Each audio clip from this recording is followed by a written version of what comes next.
Hi students, this is Ramohan, JL in History from Government Junior College, Kachiguda.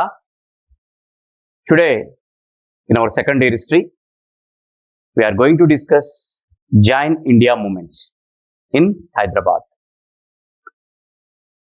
భారతదేశంలో హైదరాబాద్ విలీన ఉద్యమం ఎలా జరిగిందో మనం ఈరోజు తెలుసుకోబోతున్నాం.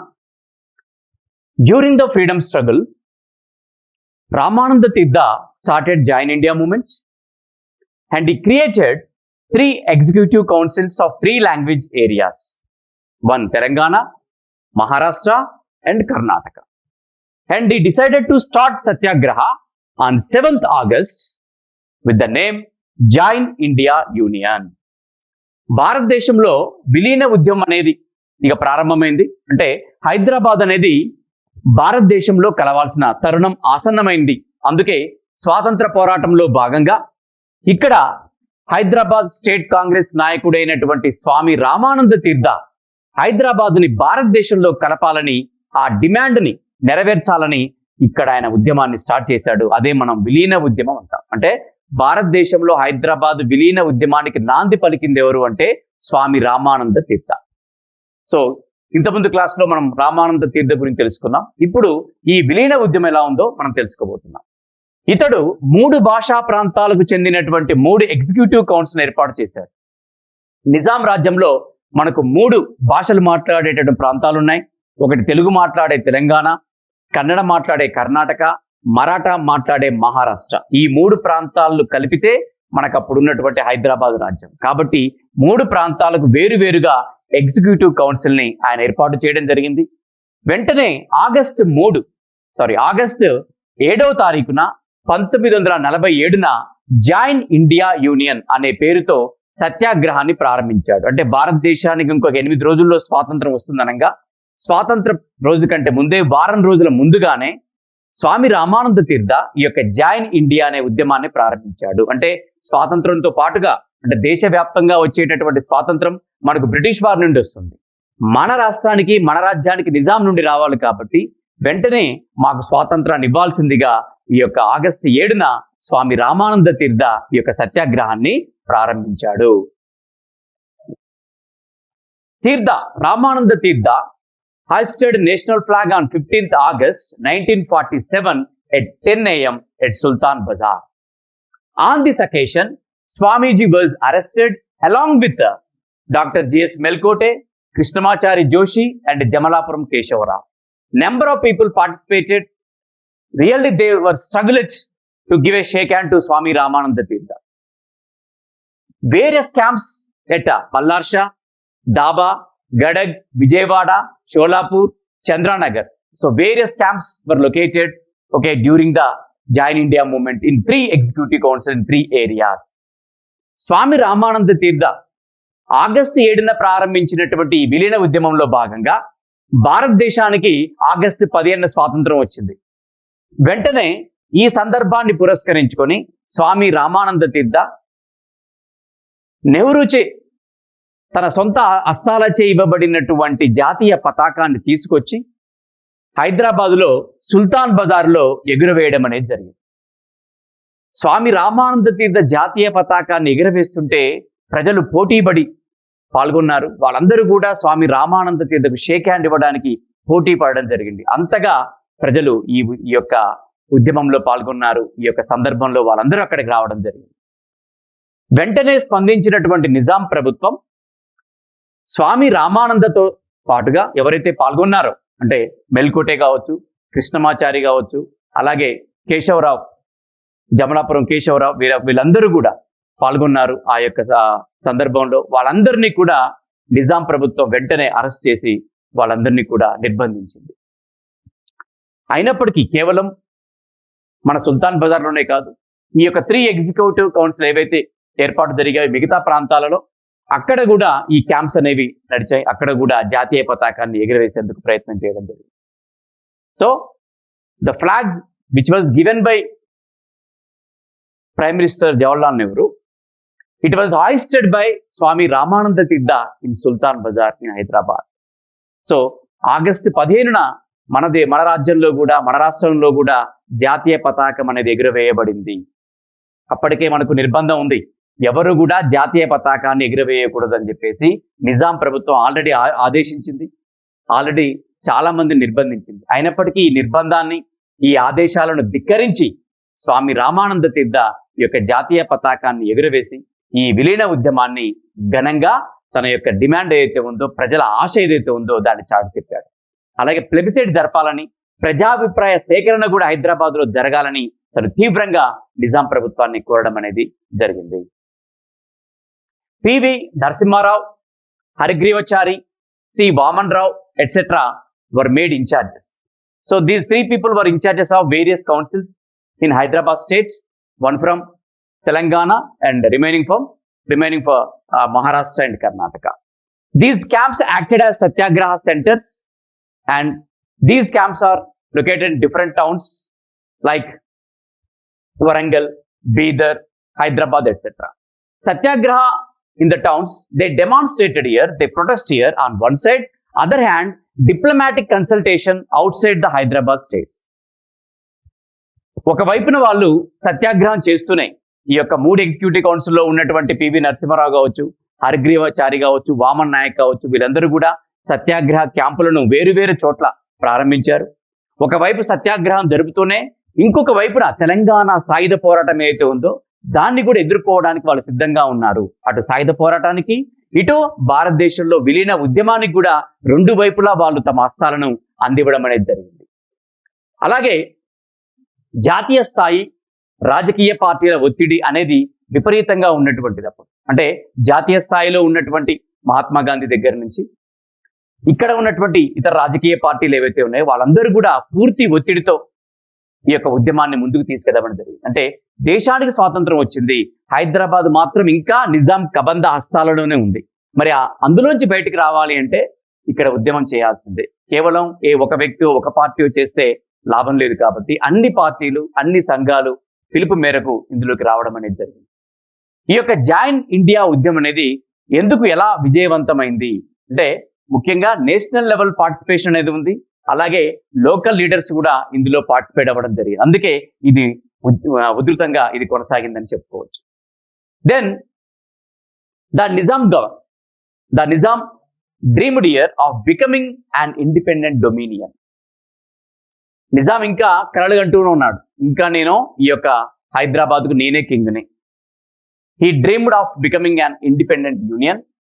The Nizam defeated here Nawab of Chatari, Nawab Ali Awar Jung, Sultan Ahmad and Sir Walter Monckton.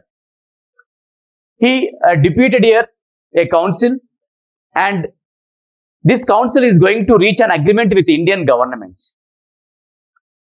Nizam ఒక భారత ప్రభుత్వం తోటి సంప్రదింపులు జరిపేటందుకు నవాబ్ ఆఫ్ చతారి, నవాబ్ ఆలీ యవార్ జంగ్ మరియు సుల్తాన్ అహ్మద్ మరియు సర్ వాల్టర్ మాంక్టన్ వీళ్ళందరితో కలిసి ఒక కమిటీని వేసి ఈ కమిటీ యథాతథ ఒప్పందాన్ని భారత ప్రభుత్వంతో చేసుకోవాల్సిందిగా ఆయన కోరడం జరిగింది.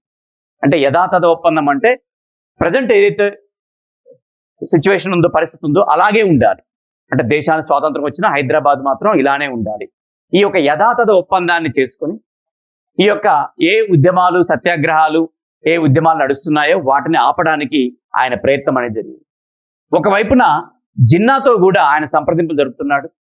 Jinnah also gave declaration here Pakistan would not come to the help of Hyderabad in shaping of men or arms. Jinnah ఏమంటున్నాడు, పాకిస్తాన్ అనేది హైదరాబాద్కి ఎటువంటి సాయం చేయదు. అటు మానవ సాయం కావచ్చు, లేదా ధన సాయం కావచ్చు, లేదంటే అటు యుద్ధ సంబంధించినటువంటి సామాగ్రి విషయంలో ఎలాంటి సహాయం అనేది హైదరాబాద్కు అందదు అని ఒకవైపున జిన్నా కూడా చెప్పడం అనేది జరిగింది. ఇందులో భాగంగా the Chhatari delegation decided that it would be advisable to enter into standstill agreement. Qasim Razvi pressure to change the delegation. One side the Chhatari delegation decided here it would be advisable to enter into standstill agreement. But Qasim Razvi, who was the leader of the Ittihadul Musliman party, he was the in charge of that party. He pressured the Nizam government to change the names of delegation. The new delegation under the Moin Nawab Jung met Mountbatten on 22 November and they agreed to standstill agreement.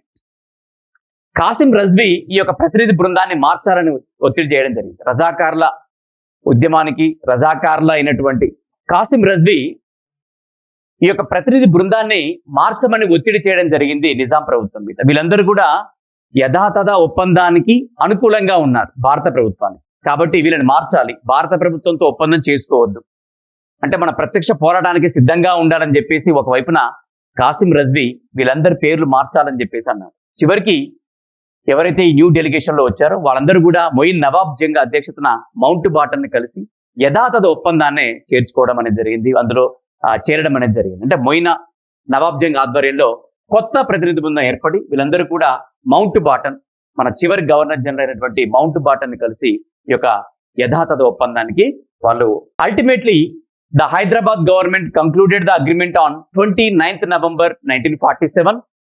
According to standstill agreement, defense and external affairs under the control of Indian government, and the leaders who participated in Jain India movement and other satyagrahas were set to free. Soon after release, Ramananda Tirtha went to Madras, Delhi and Bombay, where he met Sardar Vallabhbhai Patel, Nehru and Mahatma Gandhi. Hyderabad ప్రభుత్వం చివరికి యథాతథ ఒప్పందానికి అంగీకరించింది mount బాటన్ చేత November 29, 1947లో. ఈ ఒప్పందంలో భాగంగా ఈ agreement ప్రకారం ఏంటంటే భారతదేశం అనేది రక్షణ, బాహ్య వ్యవహారాలు, విదేశీ వ్యవహారాలు అయితే ఉన్నాయో అవన్నీ కూడా భారత ప్రభుత్వం చేతిలో ఉంటాయి, మిగతా అంతర్గత వ్యవహారాలన్నీ కూడా హైదరాబాద్ నిజాంకే ఉంటాయని చెప్పేసి ఈ ఒప్పందం చేసుకోవడం జరిగింది. అందులో భాగంగా ఉద్యమంలో పాల్గొన్నటువంటి అనేక మంది నాయకులని వాళ్ళందరికీ కూడా విముక్తి కూడా లభించింది ఈ ఒప్పందంలో భాగంగా. స్వామి రామానంద తీర్థ ఎప్పుడైతే విడుదల అయ్యాడో వెంటనే మద్రాస్, ఢిల్లీ, ముంబై ఈ ప్రాంతాలన్నిటికీ వెళ్ళి అక్కడ నాయకులందరినీ కలిసి ఆయన ఈ యథాతథ ఒప్పందం ఏదైతే ఉందో, ఇక్కడ పరిస్థితులు ఏవైతే ఉన్నాయో ఇవన్నీ వెంటనే వాళ్ళందరికీ తెలియజేయడం అనేది జరిగింది. అంటే సత్యాగ్రహం అనేది ప్రారంభించాలని ఒకవైపు, మరొక వైపున ఎలాగైనా భారతదేశంలో హైదరాబాద్ను కలిపివేయాలి. ఎందుకంటే ఇక్కడ జరుగుతున్నటువంటి రజాకారుల పరిపాలన, రజాకారుల అరాచకాలు ఏ విధంగా ఉన్నాయో ఇక్కడ వాళ్ళకి మాత్రమే తెలుసు. అందుకే ఎప్పటికప్పుడు ఇవన్నీ అక్కడ జాతీయ నాయకులు చేరవేసి తొందరగా హైదరాబాద్ విముక్తి కలిగించాలని చెప్పేసి రామానంద తీర్థ ఈ ప్రయత్నం అనేది చేయడం జరిగింది. And they assured here support and sympathy also. And Tirtha addressed a letter to Nizam to exhorting him to grant full responsible government and should not allow Ittihad ul Muslimin to dominate to the state. He did not receive any reply, so proceed to Hyderabad and decided to launch the Satyagraha movement again. స్వామి రామానంద తీర్థ జాతీయ నాయకులు కలిసిన తర్వాత వెంటనే నిజాం ప్రభుత్వానికి అక్కడి నుంచే letter రాయడం జరిగింది. కేఎం మున్షి, మన ఏజెంట్ జనరల్ అయినటువంటి హైదరాబాద్ ఏజెంట్ జనరల్ అయినటువంటి కేఎం మున్షిని కలిసి అక్కడి నుంచి వచ్చినటువంటి అష్యూరెన్స్ చేత వెంటనే ఆయన నిజాం ప్రభుత్వానికి ఒక ఉత్తరాన్ని రాశారు. అందులో ఏంటంటే వెంటనే ప్రజాభిప్రాయ సేకరణ హైదరాబాద్ లో జరపాలి, ఒక బాధ్యతమైనటువంటి కలిగినటువంటి ప్రభుత్వాన్ని వెంటనే హైదరాబాద్ లో నెలకొల్పాలి అని చెప్పేసి అతను తన ఉత్తరంలో పేర్కొన్నారు. కానీ ఎలాంటి స్పందన రాకపోవడం చేత వెంటనే స్వామి రామానంద తీర్థ సత్యాగ్రహాన్ని ప్రారంభించడానికి ఆయన అన్ని రకాలుగా నిర్ణయించుకోవడం అనేది జరిగింది. Now violation of standstill agreement, యథాతథ ఒప్పందం ఎలా ఉల్లంఘన జరిగింది. The Nizam government began to violate the agreement. They declared here Indian currency as not legal tender. It is also banned here the export of metals and placing restrictions on the working of Indian banks and insurance companies. It also sent an official to Karachi, as a result of which the finance minister of Pakistan paid a visit to Hyderabad. So the Nizam government began here violating of the agreement. Already they agreed here Mountbatten plan, they agreed here the standstill agreement. But after immediately they are trying to violate the agreement. They declared here Indian currency is not a legal tender. And it also banned here the exports of metals, gold, silver and other restrictions also they levied here on Indian banks and insurance companies. So Nizam ప్రభుత్వం యథాతథ ఒప్పందాన్ని చేసుకున్న తర్వాత వెంటనే దాన్ని ఉల్లంఘించే చర్యలు కూడా చేసింది. భారత కరెన్సీ, భారత ద్రవ్యం, నాణాలు ఏవైతే ఉన్నాయో అవి చెల్లవు హైదరాబాద్లో అని ప్రకటించారు. అలాగే లోహాల ఎగుమతి, బంగారం, వెండి ఇలాంటి ఎగుమతులు ఏవైతే ఉన్నాయో లోహాల ఎగుమతులు అవన్నీ కూడా నిషేధించడం జరిగింది. అలాగే భారతీయ బ్యాంకులు, బీమా సంస్థలు వీటన్నిటిపైన అనేక రకాలైనటువంటి ఆంక్షలను నిజాం ప్రభుత్వం హైదరాబాద్లో విధించింది.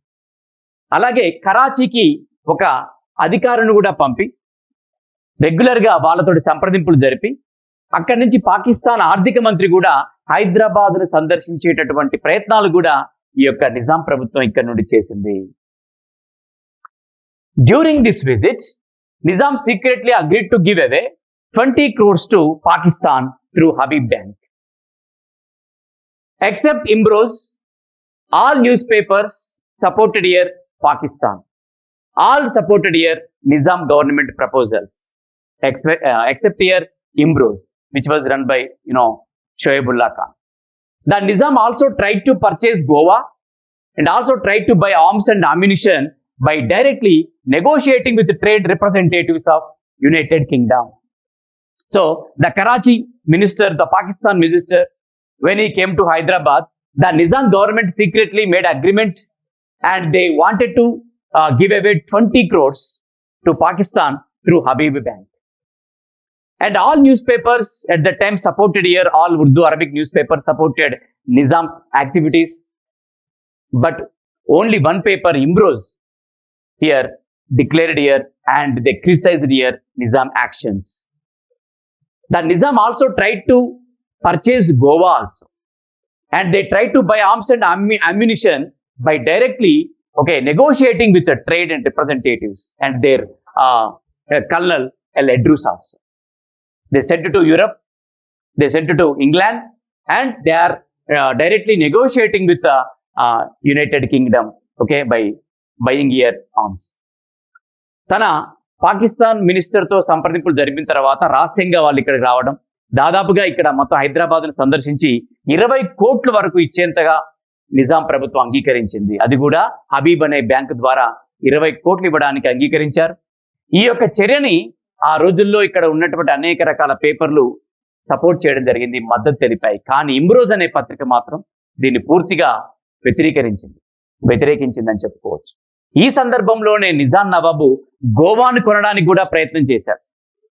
అలాగే యునైటెడ్ కింగ్డమ్ తోటి, ఇంగ్లాండ్ తోటి వాణిజ్య ప్రతినిధులు ఎవరైతే ఉన్నారో రెగ్యులర్గా వెళ్తూ వస్తూ ఉంటారో వాళ్ళతోటి చర్చలు జరిపి ఆయుధాలని, మందుగుండు సామాగ్రిని కూడా కొనడానికి ప్రయత్నం అనేది జరిగింది. El Edroos, the commander in chief of Hyderabad force, was sent to Europe with crores of rupees to purchase arms, try to buy aeroplanes also. అంటే హైదరాబాద్ కమాండర్ అయినటువంటి చీఫ్ ఎల్ ఎడ్రూస్ ని యూరప్ పంపి అక్కడ ఆయుధాలు కొనడానికి దాదాపు 5 కోట్లు అతనికి ఇచ్చి పంపింది. అలాగే విమానాలు కొనడానికి కూడా ఆయన ప్రయత్నం చేసినట్టుగా మనకు తెలుస్తుంది. Through the press and radio it carried on anti Indian campaign. తమకున్నటువంటి పత్రికలు, తమకున్నటువంటి రేడియో ద్వారా నిజాం ప్రభుత్వం ఎప్పటికప్పుడు భారతీయ వ్యతిరేక ప్రచారాన్ని నిర్వహించింది. అంటే భారతదేశానికి స్వాతంత్రం వచ్చినటువంటి చర్యను కానీ, ఇక్కడ జరుగుతున్న పరిణామాలను ఎప్పటికప్పుడు తమ రేడియో ద్వారా, తమ పత్రికల ద్వారా పూర్తిగా వ్యతిరేకమైనటువంటి ప్రచారాన్ని నిజాం ప్రభుత్వం ఇక్కడ చేస్తుంది. Arms and ammunition factories were setup near Golconda fort. Golconda కోట సమీపంలో ఆయుధాలను, మందుగుండు సామాగ్రిని, కర్మాగారాన్ని ఏర్పాటు చేసి ఎప్పటికప్పుడు సేకరణ అనేది ఇక్కడ జరుగుతూ ఉంది. It also appointed Sydney cotton to regularly made flights from Karachi to Bidar and Warangal. So Sydney cotton అనే వ్యక్తి ఎప్పటికప్పుడు కరాచీ మీదుగా బీదర్కి, వరంగల్కి క్రమం తప్పకుండా వస్తూ పోతూ ఉన్నాడు. అతని యొక్క యాక్షన్స్ అన్ని కూడా ఎప్పటికప్పుడు వందే మాతరం రామచంద్రరావు మన యొక్క భారత జాతీయ నాయకులకి, మన భారత ప్రభుత్వానికి ఎప్పటికప్పుడు తెలియజేస్తూ ఉన్నాడు.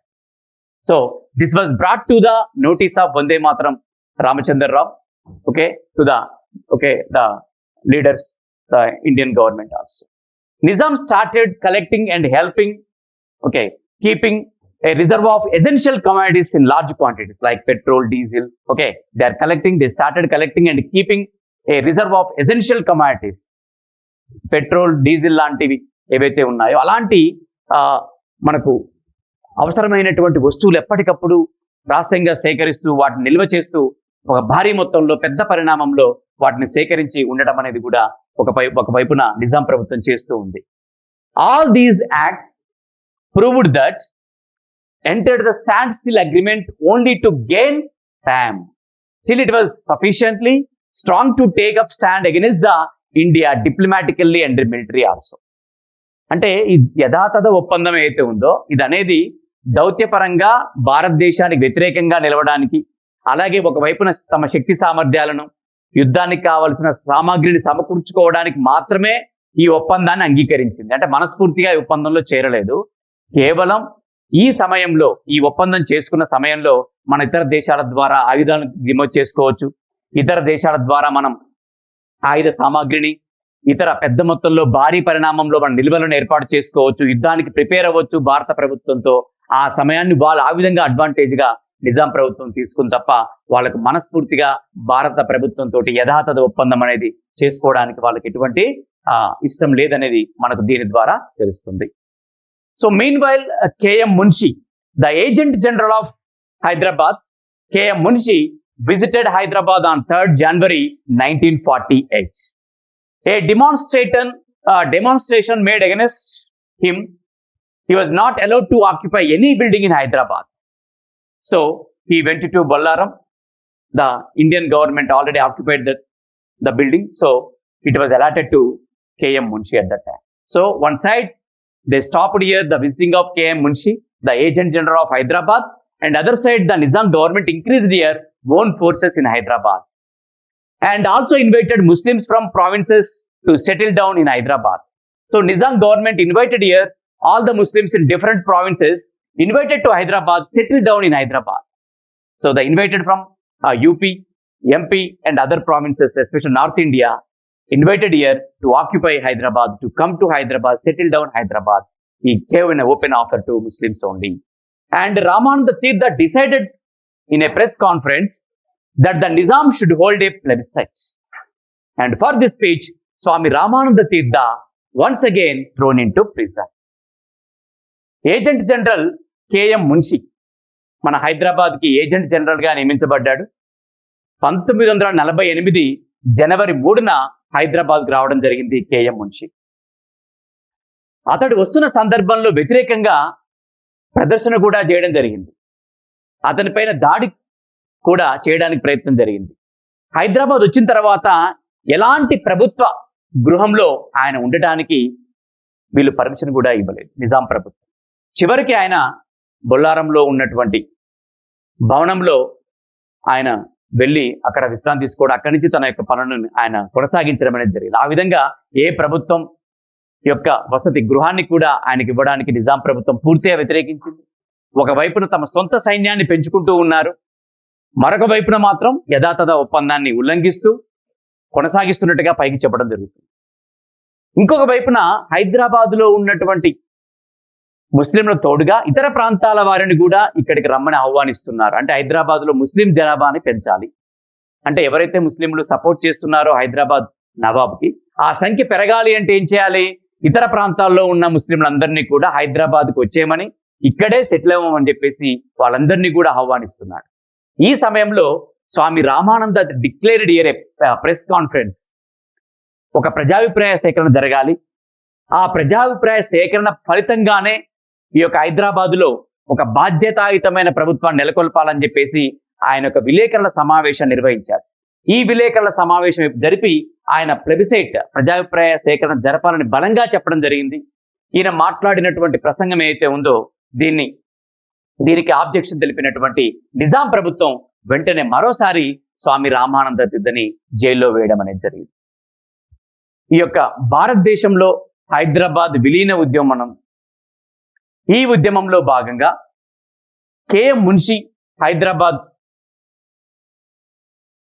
రావడం అనేది జరిగింది.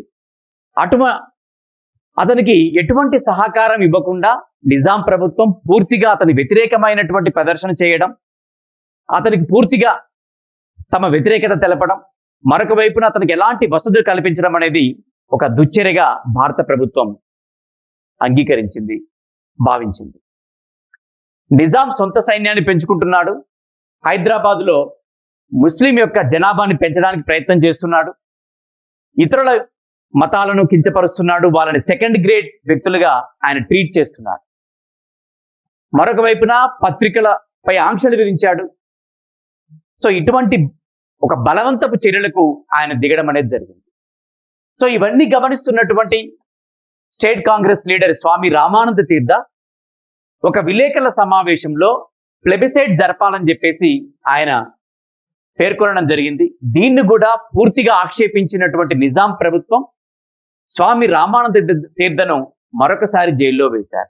అంటే దీని ఫలితంగా మనం గమనించవలసింది ఏంటంటే, భారతదేశంలో హైదరాబాద్ విలీన ఉద్యమం అనేది భారతదేశానికి స్వాతంత్రం వచ్చిన ఒక 1 ఇయర్, దాదాపు 13 నెలల పాటు భారతదేశం అనేది హైదరాబాద్ అనేది భారతదేశంలో కలవలేదు, విలీనం కాలేదు.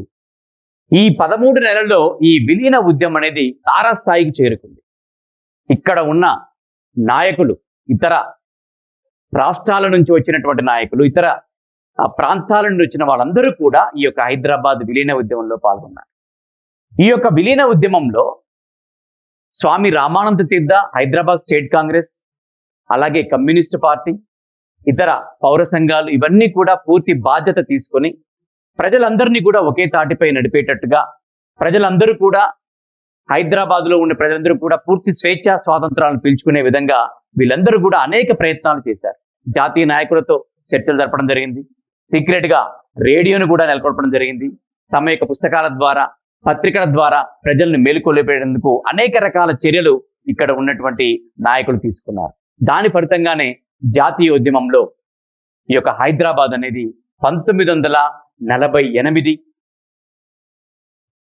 సెప్టెంబర్ 17న పోలీస్ చర్య తర్వాత హైదరాబాద్లో భారతదేశం అనేది హైదరాబాద్లో విలీనమైంది.